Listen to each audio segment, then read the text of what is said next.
Oggi vogliamo presentare e vorrei soprattutto annunciare la 16ª edizione del premio letterario Civitas Vitae, che comincia ad avere i suoi anni, ma è un adolescente, 16 anni, proprio giovane e pieno di sprint.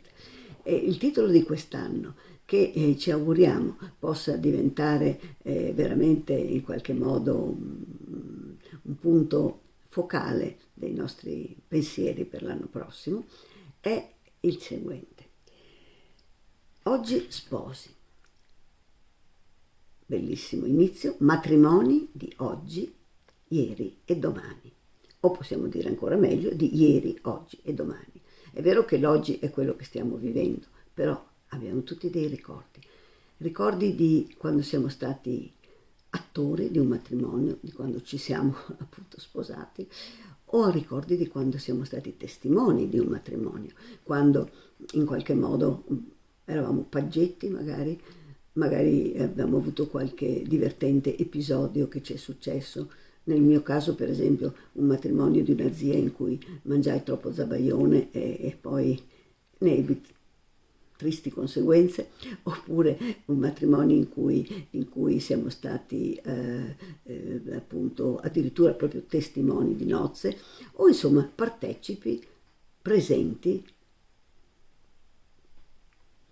in uno dei tanti diversi tipi di matrimonio a cui abbiamo partecipato. Per esempio appunto in città oppure in campagna. Una volta per esempio sono stata un po' per caso, perché ero a Genova e mi hanno invitato così per simpatia, presente a un matrimonio sotto un albero, un grande albero antico sotto cui il celebrante ha unito in matrimonio due persone neanche tanto giovani, mi ricordo, molto belle entrambe, una bella ragazza e il suo amore da tanti anni, era una cosa commovente, devo dire. E poi abbiamo avuto un picnic sull'erba, tutto intorno, è stata una giornata splendida, non l'ho mai dimenticato.